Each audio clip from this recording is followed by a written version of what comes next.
Hey, what's up? Well, I'm back again with another video. Um, just wanted to say that I'm very glad that it's getting cooler. It's raining and turning cooler. Um, and I just have so much that I could talk about. I'm not sure how this video will go, but one of the things in my last video that I just remembered, it's like I just never seem to remember anything while I'm making a video. But when I said that in grades K to 5, we had a student desk, an elementary student desk. And I never realized it, but at the time, there's just different types of desk for different purposes and also different sizes of chair. But I didn't know that until the end of elementary school. They come in different sizes. But in grades 1 and 2, now kindergarten, we just had tables with nothing in them and little cubbies, I guess. But grades 1 and 2, we had these things instead of a 3-ring binder or trapper keeper. And underneath that, we may have had 2 spiral notebooks, with that really thick line to write on, that really wide ruled. So they introduced the loose leaf paper around 3rd grade and replaced this with the 3-ring binder. And I may have even had one of these in addition to a 3-ring binder for a year into 3rd grade. But it was like every year you would get certain school supplies, and it would change during certain grades. There would be milestones. When you'd go to 1st grade, you'd get one of these, but only for 2 years. And then 3rd grade through 5th grade, as I stated before, you'd have the 3-ring binder with the loose leaf paper instead of the spirals. And then in 6th grade, you had multiple 3-ring binders in whatever size your teacher wanted.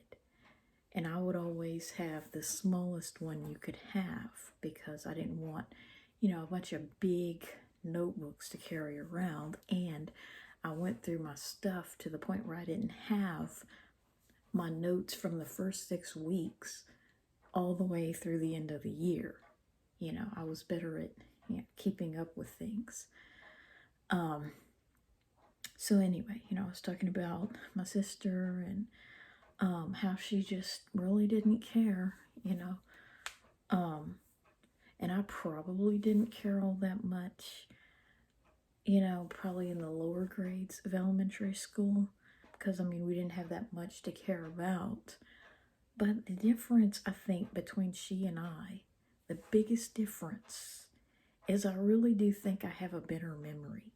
I think that has a lot to do with why we are so different and why I am so different from most people, because my long-term memory is just so good or long that it may be my downfall in old age. Because it's amazing how, just one person could say one thing to me, derogatory about something, no matter how little it should have mattered, one person could criticize me about something, and depending on who they were, I respected older people a lot more than kids my own age, and that has a lot to do with me being red-shirted, because they weren't my own age, they were younger than me, and however much my parents want to disregard that, it really did affect my development. You just don't think the same way about your classmates. They thought they could just, my mom thought she could just play a trick and no one would be the wiser except me because I had a summer birthday. But what she didn't realize is that I was the most important person to know how old I was. You know what I'm saying? Because even if everybody else just thought, for the most part, if they didn't know my birthday or care about my birthday, they probably just thought I was even earlier at maturation than I already was. You know, they just thought, well, they didn't really think about it probably all that much. But I was average. I was an average height. I'm about the average female height. And so I just seemed tall for my age up until high school. And people probably just thought I was even taller and more mature than some other girls. But what she didn't understand was that I was the most important person to know how old I was in the first place. And that, yeah, it didn't matter, what anybody else thought, including the teachers, it was me, how I perceived myself that really mattered. Even if everybody else, like, let's say I was in, first grade, everybody else thought I was 6 or 6.5, or they weren't sure as to when I had turned 7, because by September that was perfectly normal. What was most important was that I knew that most of my classmates were younger than me. And the older I got, it's like, well, I mean, 1 year makes a big difference, I mean, you know that. Like, you probably remember how when you got to the first grade, the kindergartners looked so small, and then by 5th grade, they looked like babies. But the most important thing about it, was that I knew I was older than most of those kids. And, with boys already maturing later than girls, the fact that I knew that precluded, in my mind, any attraction I could have ever felt towards them. Anything, it wouldn't have mattered. It would not have mattered. They could have been the best looking boy that had ever lived, and I wasn't attracted to them simply because they were younger, and because boys mature so much later than girls, both physically and mentally. They really never grow up. So yeah, because of all that, I was never attracted to them. Certainly not boys my own age.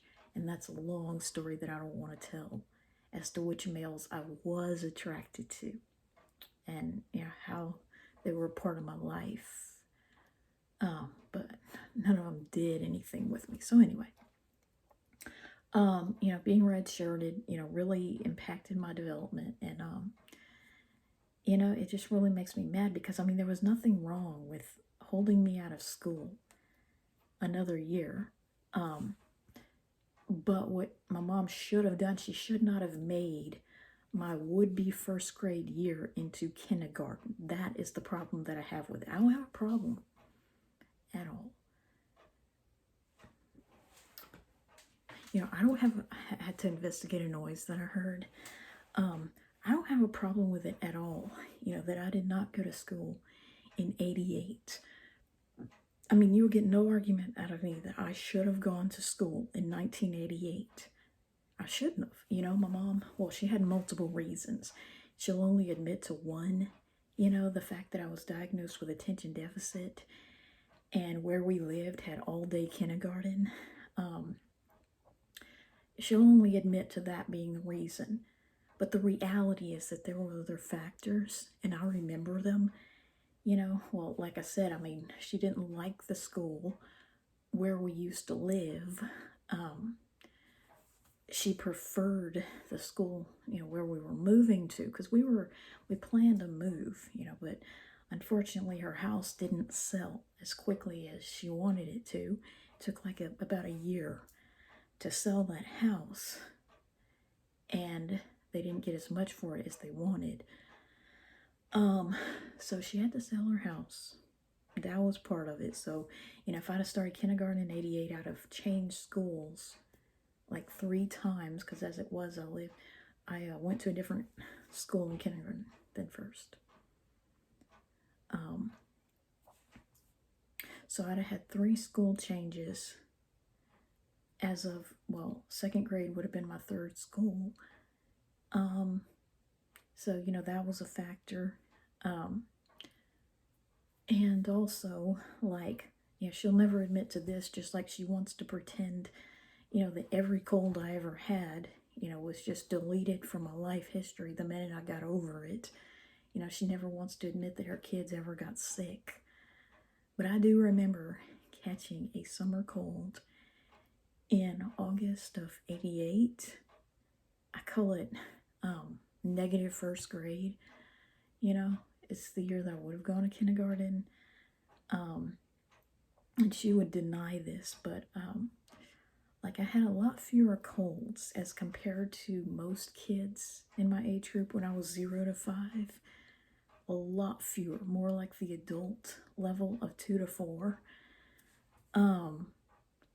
But I did occasionally get them for various reasons. Just like as an adult, without a job or any kids, I occasionally get like one per year, like last year around this time. So, when I was 5 years old, I'd already had, at least one at age 4 that I remember. And so at age 5, I got one during the summer, not long after I turned 5.